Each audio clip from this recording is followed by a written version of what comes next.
Hello students, welcome to Pharmacy Notes by US. Today we discuss pilot plant scale-up techniques MCQs part 1. तो student जो pilot plant scale up technique है उसके जो MCQs हैं यानी कि जो मल्टीपल चॉइस क्वेश्चंस हैं उसके बारे में अपन डिस्कस करेंगे and this is your part 1. इसके अंदर मैं सारे के सारे वो एमसीक्यू डिस्कस करूंगी जो कि कंपटीशन लेवल के हिसाब से भी आपके लिए है जो ज़रूरी है, साथ ही साथ जो आप थ्योरी एग्जाम देते हो उसके लिए भी आपके लिए इंपॉर्टेंट है. तो एक तरीके से अपना पूरा रिविजन भी हो रहा है इस चैप्टर का, साथ ही साथ है जो कि मैं एमसीक्यूज भी 1 बाय 1 डिस्कस कर रही हूँ. तो सबसे पहला क्वेश्चन है 5 M's for pilot plant are.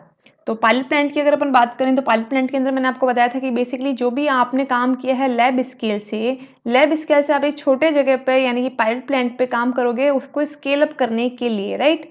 अब पायलट प्लांट के अंदर आपको कौन कौन सी चीज़ों की रिक्वायरमेंट है उसे मोस्टली 3M या फिर 5M करके कंसिडर किया जाता है. तो वो 5M है क्या, उसके लिए इन्होंने पूछा है. जैसे जैसे मैं आपको सवाल पूछ रही हूँ आप भी साथ साथ जवाब दीजिए. पहले आप जवाब, मैं कोशिश करूंगी कि पहले आपके जवाब आ जाएं जब तक कि मेरा जवाब आए. तो जैसे 5M की अगर बात करें तो कौन से हैं 5M हो सकते हैं. ऑप्शन 1 की बात करें कि भाई यानी कि पायलट प्लांट में अपने को ये चीज़ें रिक्वायर्ड हैं. First is money, material, man, method and machine.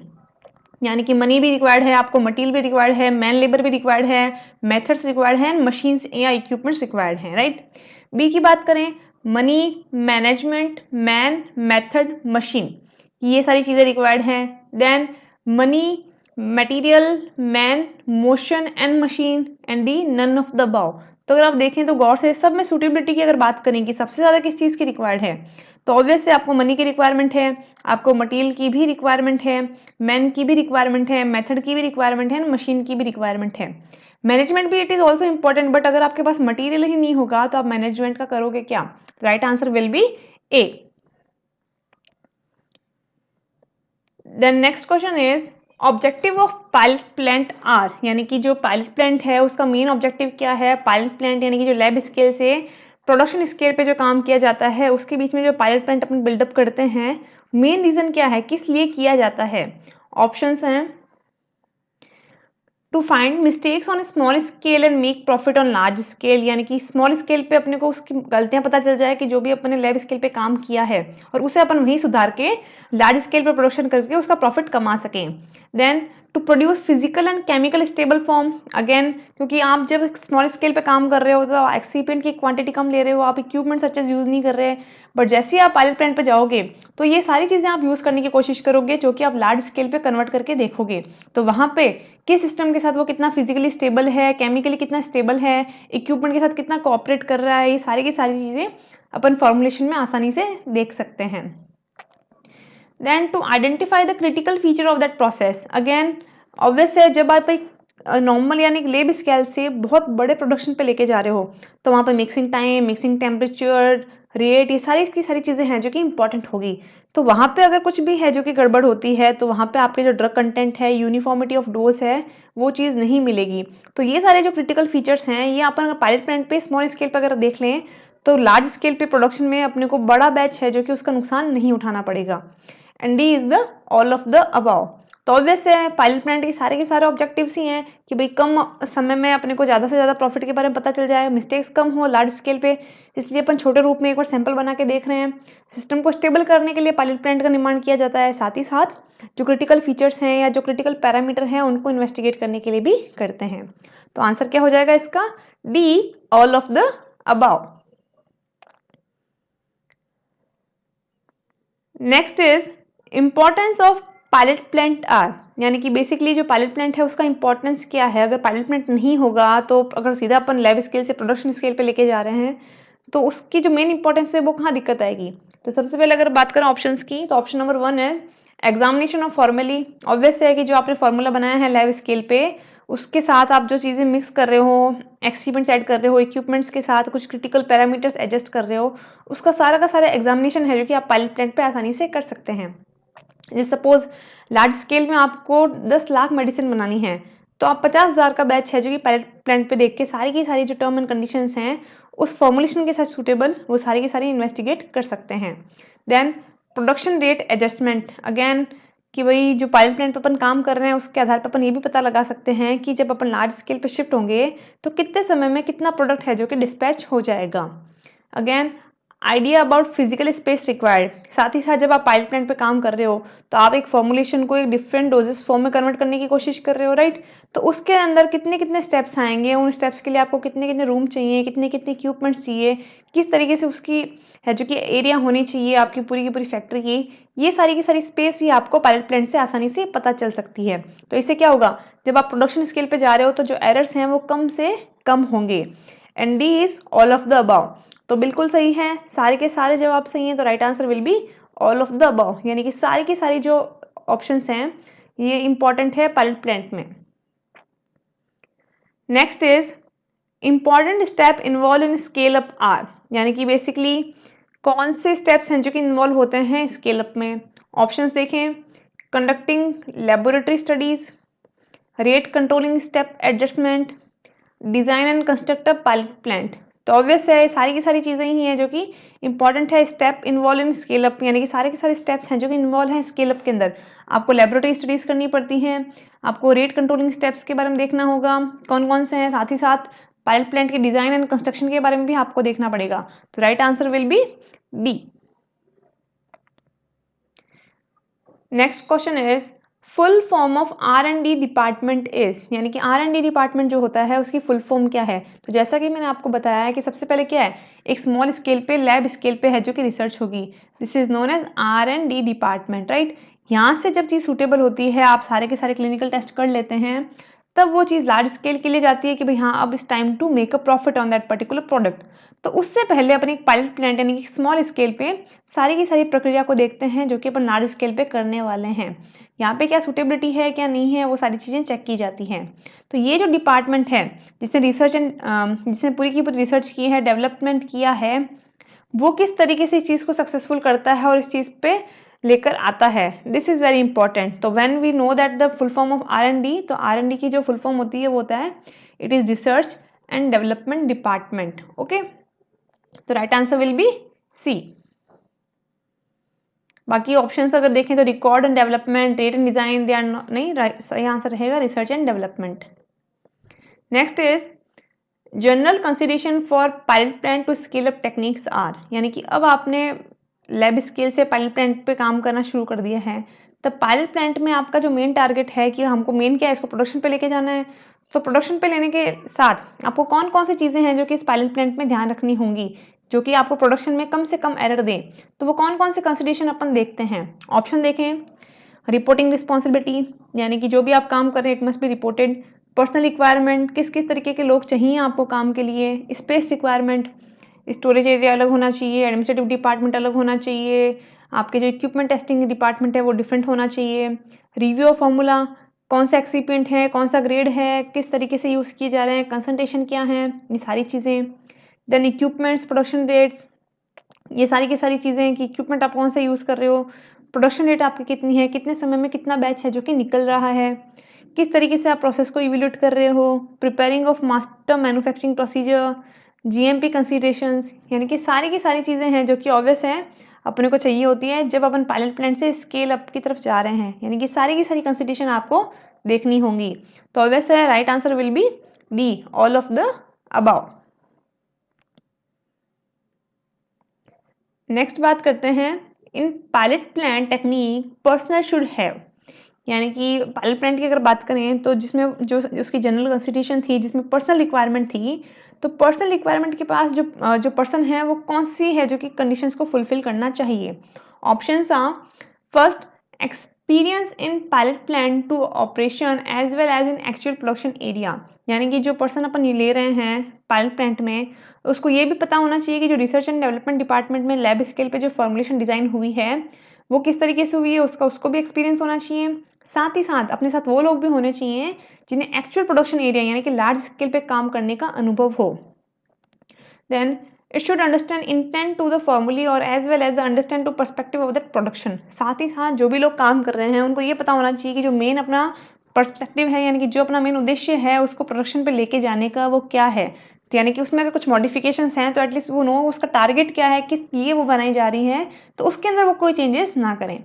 Then C should have some engineering knowledge persons, obvious है सारी की सारी चीज़ टेक्निकली साथ में जुड़ी हुई हैं, सब इक्विपमेंट्स हैं जो कि जुड़ी हुई हैं, तो इनके साथ कुछ लोग वो भी होने चाहिए जिन्हें इंजीनियरिंग की नॉलेज है या फिर ऐसे लोग जिनके अंदर इंजीनियरिंग डिपार्टमेंट की फैसिलिटीज़ अवेलेबल है। And D all of the about, तो ऑब्वियस ये सारी की सारी चीज़ें ही हैं जो कि उस पर्सन में होनी चाहिए। जब अपन पायलट प्लान टेक्निक्स की बात करें तो right answer will be D, all are the correct.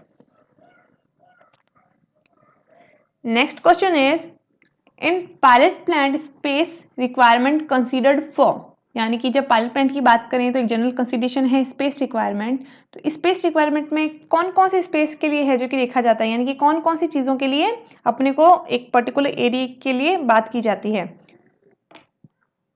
Option की अगर अपन बात करें, first administration and information processing, then standard equipment floor space, physical testing area and storage area, and D all of the above.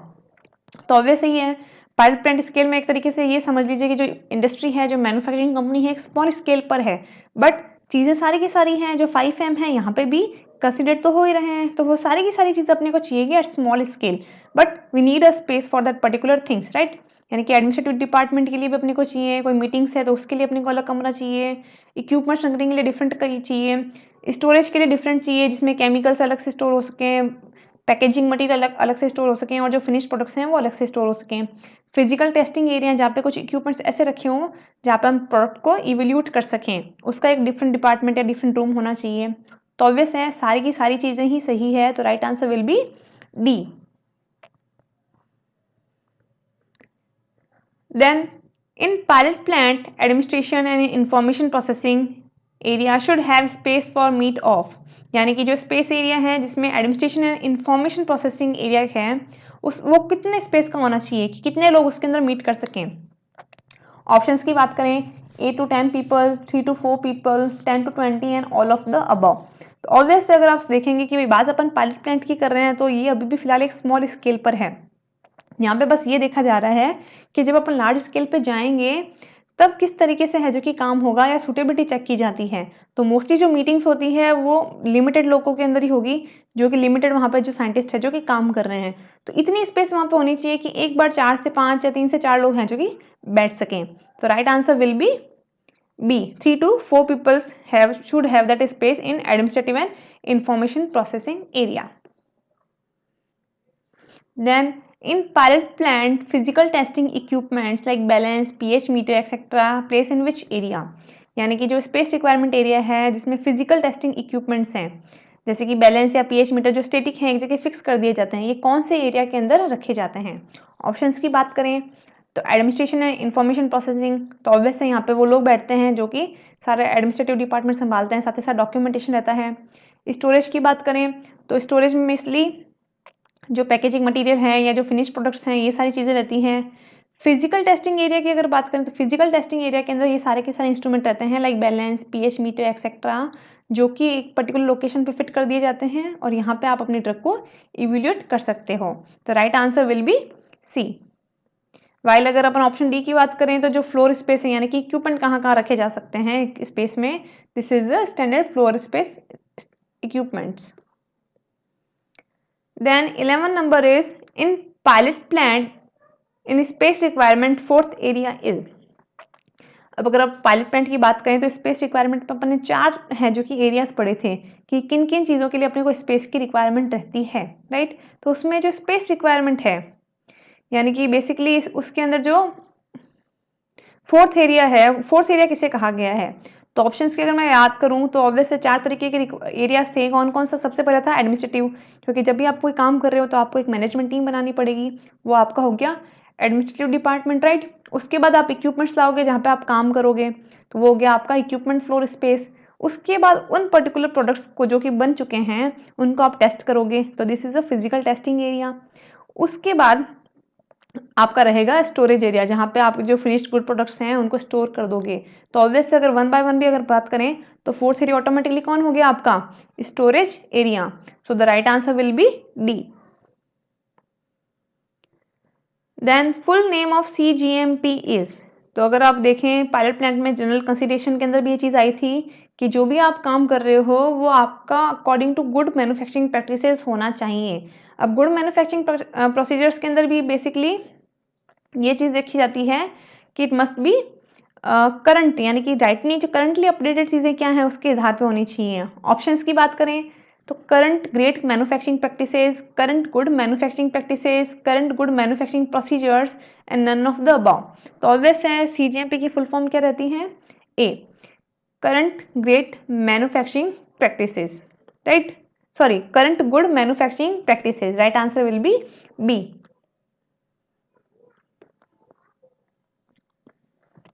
Then 13 number question is, in larger lots which specification may be changed in raw material, so validation is important। यानी कि basically कहने का मतलब ये है कि जब आप स्मॉल स्केल पे काम कर रहे हो, ठीक है, तो स्मॉल स्केल पे आपने काम किया। अब स्मॉल स्केल पे काम करने के बाद आपने देखा कि भाई जब इसको मैं लार्ज स्केल पे लेके गया तो लार्ज स्केल पे मुझे कुछ प्रॉपर्टीज़ है जो कि चेंज मिली। अब जो प्रॉपर्टीज़ अपने को चेंज मिली तो उसके आधार पर अपने को कुछ वैलिडेशन करने होंगे। तो कौन कौन सी चीज़ें हैं जो कि अपने को लार्जर स्केल पे स्मॉलर स्केल से थोड़ी सी अलग मिल सकती हैं? क्योंकि ऑब्वियस है बहुत बार ऐसा होता है कि आपने पायलट प्लांट पे सब चेक किया, वो सब सही है, बट जैसे ही आप इसको लार्ज स्केल पे लेके गए तो कुछ चीज़ें आपको है जो कि चेंज देखने को मिली, तो वहाँ पे उनको वापस सही करके सब कुछ वैलिडेट किया जाता है। तो वो कौन कौन सी चीज़ें हो सकती हैं जो चेंज हो सकती हैं? अगर ऑप्शंस की बात करें, पार्टिकल साइज, ऑब्वियस है आपने स्मॉल स्केल पे काम किया तो लिमिटेड कंटेंट था। अब जब जैसे आपने लार्ज स्केल पे लेके गए तो एक्सीपेंट बहुत सारे हो गए, तो किस तरीके से वो मिल रहे हैं, किस तरीके से ग्रेन्यूल्स बन रहे हैं, टेम्परेचर मेंटेन हो रहा है या नहीं हो रहा, तो अगैन पार्टिकल साइज सही बात है। पार्टिकल से रिलेटेड सही बात है तो फ्लो प्रॉपर्टी भी सही होगी। क्यों? क्योंकि पार्टिकल किस तरीके के हैं, वो स्फेरिकल है नहीं है, किस तरीके से ऊपर से फ्लो कर रहे हैं, this is also important and also be change when the specification change in larger lots. Then colour, colour के अंदर अगर आप नोट करें कि जब आप स्मॉलर लॉट्स ले रहे हैं, आप स्मॉल सिंपल ले रहे हैं, जब आप उसमें कलर डाल रहे हो तो हो सकता है कि वो आपको थोड़ा डार्कर कलर देखने को मिले, बट जैसे ही आप उसके लार्जर लॉट्स बनाओगे तो ऑब्वियस है उसका आपको थोड़ा सा फेड कलर देखने को मिल सकता है, राइट। तो वहाँ पे आपको ये चीज़ पता चलेगी कि नहीं, we have to change the colour या we have to increase the concentration of that colour. तो this is also good validation point in when we have to shift in larger lots. तो ऑब्वियस है right answer क्या हो जाएगा? D, all of the above. Question number 14 is, relevant processing equipment should not be too big or small because, यानी कि जब आप pilot plant पे काम कर रहे हैं तब जो भी आप इक्विपमेंट ले रहे हैं तो ऑब्वियसली इक्विपमेंट का साइज वो होगा जो कि आपके प्रोडक्शन से तो स्मॉल होगा, बट कितना होना चाहिए, या फिर अपन ये कहते हैं कि ना तो वो ज़्यादा बड़ा होना चाहिए, नहीं वो ज़्यादा छोटा होना चाहिए, उसका रीज़न क्या है? तो ऑप्शंस की अगर अपन बात करें तो process with too small equipment will not develop scale up, then in too big equipment wastage of expensive ingredients will occur, C both and D none of the above. तो ऑब्वियस है अगर equipment बहुत छोटा होगा तब आप उससे justification कर ही नहीं पाओगे, ऑप्टिमाइजेशन कर ही नहीं पाओगे कि ये कंटेंट जब लार्ज इक्विपमेंट में शिफ्ट होगा तो किस तरीके से वर्क करेगा। और अगर आप नॉर्मल से बड़ा इंस्ट्रूमेंट ले लोगे कि भाई प्रोडक्शन पे अपन ये इंस्ट्रूमेंट ले रहे हैं तो फिलहाल तो आपकी क्वांटिटी कम है, तो आपका जो वेस्टेज है एक्सपेंसिव इंग्रेडिएंट का वो बहुत ज़्यादा होगा, क्योंकि सफाई करने के टाइम पे कंटेंट है जो कि आपके सिस्टम से स्टिक होगा ही होगा। तो ऑब्वियसली राइट आंसर क्या हो जाएगा? बोथ, दोनों ही चीज़ें सही हैं। स्मॉल अगर ले लिया इक्विपमेंट तो आपकी प्रोसेस ढंग से डेवलप नहीं होगी, और बड़ा ले लिया तो वेस्टेज ज़्यादा होगी। तो right answer will be C. Then 15 number is the main aim of production rate consideration is, यानी कि मेन अगर अपन बात करें कि प्रोडक्शन रेट कंसिडरेशन, यानी कि जो कंसिडरेशन है जनरल उसके अंदर एक टॉपिक है विच इज़ प्रोडक्शन रेट, उसका मेन एम क्या है? प्रोडक्शन रेट्स ऑप्टिमाइज करना क्यों ज़रूरी है, क्या रीज़न है?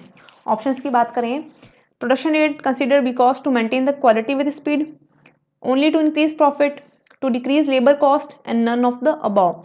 तो अगर आप गौर से देखें तो ठीक है अपन को लेबर कॉस्ट भी कम करनी है, इंक्रीज भी प्रॉफिट करना है, बट ओनली वाली चीज़ नहीं है। उसका जो मेन एम है वो ये है कि जो प्रोडक्शन रेट में ये देखा जाता है कि वो क्वालिटी भी दे सके स्पीड के साथ साथ।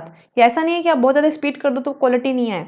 तो जो मेन प्रोडक्शन रेट का काम होता है वो ये रहता है कि आप वो क्वालिटी दो उस सिस्टम की, साथ ही साथ स्पीड भी आपकी अच्छी रहे। तो right answer will be A, to maintain the quality with speed, the main aim of production rate. Then in pilot scale up in process evolution, parameter involve, यानी कि अगर अपन प्रोसेस इवोल्यूशन की बात करें कि भाई आप ठीक है, आप पायलट प्लांट पे जा रहे हो, तो पायलट प्लांट में आपका मेन जो उद्देश्य है वो किस किस चीज़ पे फोकस होगा, उसके अंदर कौन कौन सी इवोल्यूशन आप डालोगे, कौन कौन सी चीज़ें आप नोटिस करोगे कि ये चीज़ें मेन दिक्कत करती हैं लार्जर स्केल पे जब आप शिफ्ट करते हो, तो वो कौन कौन से ऑप्शंस हैं। ऑप्शंस की बात करें, option A is order of mixing, option B is mixing speed and time, then heating cooling rates, and D is all of the above.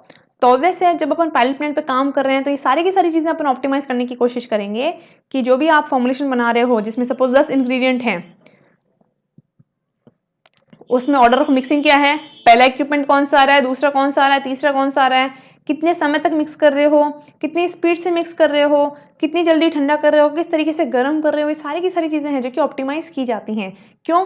क्योंकि लार्ज स्केल पे जब आप चीज़ें लेके जाओगे, इनमें से कुछ भी गड़बड़ हुआ तो आपकी ड्रग के वेट वेरिएशन आएगा, ड्रग में कंटेंट यूनिफॉर्मिटी नहीं आएगी, वो पोटेंसी नहीं आ पाएगी, या फिर ड्रग खराब भी हो सकती है। तो ये सारी की सारी चीज़ें हैं जो कि पायलट प्लांट स्केल पे ही ऑप्टिमाइज की जाती हैं। तो ऑब्वियस से सही जवाब क्या हो जाएगा, D, all of the above. Next की बात करें, correct manner of preparing of master manufacturing procedure is, यानी कि इनमें से कौन सा जो मैनर है वो करेक्ट है जब आप मास्टर मैन्युफैक्चरिंग प्रोसीजर बना रहे हो। मास्टर मैन्युफैक्चरिंग प्रोसीजर यानी कि अब आपने एक नई रिसर्च की है, नई रिसर्च करके आप उसको एक पायलट प्लांट पे लेके गए हो, पायलट प्लांट से अब आप उसको प्रोडक्शन पे लेके जाने वाले हो, राइट। तो उसकी जो एसओपीज हैं यानी कि जो स्टैंडर्ड ऑपरेटिंग प्रोसीजर्स हैं वो आपको सब नए बनाने होंगे, डायरेक्शन सारी आपको नई बनानी होगी, जो वर्कर्स हैं जो काम कर रहे हैं उसके लिए इंस्ट्रक्शन सारे आपको नए बनाने होंगे। तो जब भी आप इन चीज़ों को प्रिपेयर कर रहे हो तो this is known as master manufacturing plan, यानी कि you have to make it first time, right. तो उसका जो करेक्ट मैनर है वो क्या रहता है, क्योंकि ऑब्वियस है आदमी उसी तरीके से काम करना पसंद करेगा जो कि स्टेप बाय स्टेप उसको दे रखा हो कि भाई पहले ये फिर ये फिर ये फिर ये। तो इनमें से जो करेक्ट मैनर है यानी कि करेक्ट डायरेक्शन है वो कौन सी है। ऑप्शंस की बात करें तो manufacturing direction, then chemical weight sheet, the sampling direction, and in process and finished product specification. तो ऑब्वियस अगर आप गौर से देखें तो सारी की सारी चीज़ें हैं जो कि ऑब्वियस सबसे पहले अपने को मैन्युफैक्चरिंग डायरेक्शन देखनी पड़ेगी कि किस तरीके से अपने को चीज़ को मैन्युफैक्चर करना है। देन आप एक केमिकल वेट शीट निकालोगे कि कितना कितना केमिकल अपने को वेट करना है किस किस का। देन एक सैम्पलिंग डायरेक्शन होगी कि किस तरीके से है जो कि सैंपल को आपको ऐड करना है। देन इन प्रोसेस यानी कि प्रोसेस किस तरीके से होगी, और फिनिश्ड प्रोडक्ट की स्पेसिफिकेशन क्या है, किस तरीके के कंटेनर में जाएगा, कितनी क्वांटिटी फिल करनी है और किस तरीके से पैकेजिंग होकर सबमिट होगा।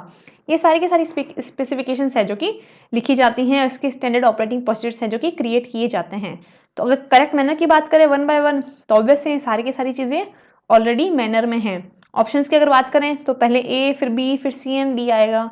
अब इन चारों में से कौन सा है जो इस ऑर्डर में है अगर अपन देखें तो ऑब्वियस है the right answer will be A. A, B, C, D are in correct manner. Then the main aim of CGMP procedure includes, यानी कि जो मेन एम है CGMP प्रोसीजर्स का वो क्या है, यानी कि जो करंट गुड मैन्युफैक्चरिंग प्रैक्टिसेस अपन फॉलो करते हैं इंडस्ट्रीज के अंदर वो क्यों करते हैं। अगर नाम से पता चल रहा है करंट गुड मैन्युफैक्चरिंग प्रोसीजर्स यानी कि आप जो भी काम कर रहे हैं उसके अंदर आपको जो प्रोसीजर्स आप फॉलो कर रहे हैं इट मस्ट बी गुड, यानी कि सारी की सारी चीज़ें आपको ऑप्टिमाइज करनी है, वैलिडेट करनी है। तो उसका मेन एम भी इसी से रिलेटेड होगा। ऑप्शंस की अगर बात करें, the equipment qualification and process validation, obvious है जब आप कोई भी चीज़ को गुड मैन्युफैक्चरिंग प्रैक्टिसेस के अंदर ले रहे हो तो आपको इक्विपमेंट की क्वालिफिकेशन भी देखनी है कि इक्विपमेंट अच्छे स्टैंडर्ड्स के तो हैं ना, उसकी सूटेबिलिटी को तो पूरा कर रहे हैं। साथ ही साथ प्रोसेस को वैलिडेट करना, हर चीज़ एग्जैक्ट क्वांटिटी में आए, एग्जैक्ट तरीके से मिक्स हो, टेम्परेचर के साथ जो क्रिटिकल पैरामीटर सेट किए गए हैं उसी तरीके से चीज़ फॉलो अप हो। देन रेगुलर प्रोसेस रिव्यू, रोज की तरह क्या क्या काम हो रहा है, किस किस डायरेक्शन में हो रहा है, क्या क्या सैम्पलिंग बन चुका है, ये प्रोसेस प्रॉपर रिव्यू होना चाहिए, इसका रीवैलिडेशन होना चाहिए। Use of component technical qualified person, साथ ही साथ आप जो भी काम कर रहे हैं उसके अंदर हमेशा आपको उस पर्टिकुलर टेक्निक के लिए उसका क्वालिफाइड पर्सन ही लेना है। तो they are the main consideration या मेन जो एम है वो होता है CGMP का। तो right answer will be obvious है D, all of the above. Then 19th number question is which is not a part of QA activities, इनमें से कौन सा है जो कि QA एक्टिविटीज का पार्ट नहीं है। क्यूए की बात करूँ तो quality assurance, basically quality assurance के अंदर जो भी आपका डॉक्यूमेंटेशन का, ऑडिटिंग का काम होता है वो सारा इसके अंदर होता है। इवोल्यूशन भी सारा काम आपका होता है क्वालिटी कंट्रोल यानी कि क्यूसी एक्टिविटीज के अंदर, राइट। यहाँ ये पूछा गया है कि कौन इसका पार्ट नहीं है, यानी कि अगर ऑप्शंस अगर अपन देखें तो 3 इसके अपने को देखने को मिलेंगे और एक है जो कि अपने को एक्सेप्शन मिलेगा। सर्च करते हैं तो सबसे पहले ऑडिटिंग पायलट प्लांट, तो ऑब्वियस है क्यूए का ये काम है, ऑडिटिंग करता है ये पायलट प्लांट की। Then reviewing, approving and maintaining batch record for clinical supplies, obvious है जब भी आप क्वालिटी कंट्रोल वाला टेस्टिंग के बाद जब चीज़ को बेचता है तो ये रिव्यू करेगा, अप्रूव करेगा, देन मेंटेन करेगा उसके बैच रिकॉर्ड्स को, ये भी क्यूए का काम है। Then release testing of finished products, यानी कि जो फिनिश्ड प्रोडक्ट्स हैं उसकी टेस्टिंग करता है, नहीं। क्यूए यानी कि जो क्वालिटी एश्योरेंस एक्टिविटीज़ हैं उसके अंदर टेस्टिंग इन्वॉल्व नहीं है, उसके अंदर सिर्फ और सिर्फ जो ऑडिटिंग है, अप्रूविंग है, मेंटेनिंग रिकॉर्ड्स हैं, ये सारी चीज़ें रहती हैं। टेस्टिंग का या जो क्वालिटी टेस्ट का काम सारा रहता है वो रहता है क्वालिटी कंट्रोल डिपार्टमेंट के पास, यानी कि क्वालिटी कंट्रोल से क्यूए के पास चीज़ें आती हैं। Then approval of validation and engineering document, साथ ही साथ दूसरे जो डॉक्यूमेंट्स हैं कि हाँ भाई ये वेरीफाइड है, ये सारी की सारी चीज़ों का भी अप्रूवल है जो कि क्यूए डिपार्टमेंट्स ही देते हैं। तो ऑब्वियस है राइट आंसर क्या होगा, सी, यानी कि ये जो एक्टिविटी है वो क्यूए डिपार्टमेंट की नहीं है। Then last question is which is not a part of QC activities, यानी कि अब आपसे क्या पूछ लिया कि क्यूसी एक्टिविटी का पार्ट कौन नहीं है। अभी आपसे पूछा क्यूए का, तो क्यूसी का कौन नहीं है, तो बाकी सारे क्यूसी के होंगे और सिर्फ एक है जो कि क्यूए का होगा। ऑप्शंस की देखें, ऑडिटिंग पायलट प्लांट, ऑब्वियस है ऑडिटिंग का काम किसका था, क्यूए का, तो अपने को अपना आंसर मिल चुका है ऑप्शन नंबर ए। बाकी अगर देखें physical, chemical, microbiological testing of finished clinical products, ये काम क्यूसी डिपार्टमेंट का होता है। Release testing of finished products, ये काम भी है जो कि इसका रहता है। Testing for validation and revalidation programs, ये काम भी क्यूसी का रहता है, यानी कि आप वापस टेस्ट कर रहे हो चीज़ों को सही करने के लिए, चीज़ों को चेक करने के लिए, this is again work of QC. तो right answer will be A, auditing pilot plant, and this is the work of QA, quality assurance activities, right. तो स्टूडेंट्स आज अपन इतना ही करेंगे, नेक्स्ट क्वेश्चन अपन पार्ट नंबर 2 में डिस्कस करेंगे।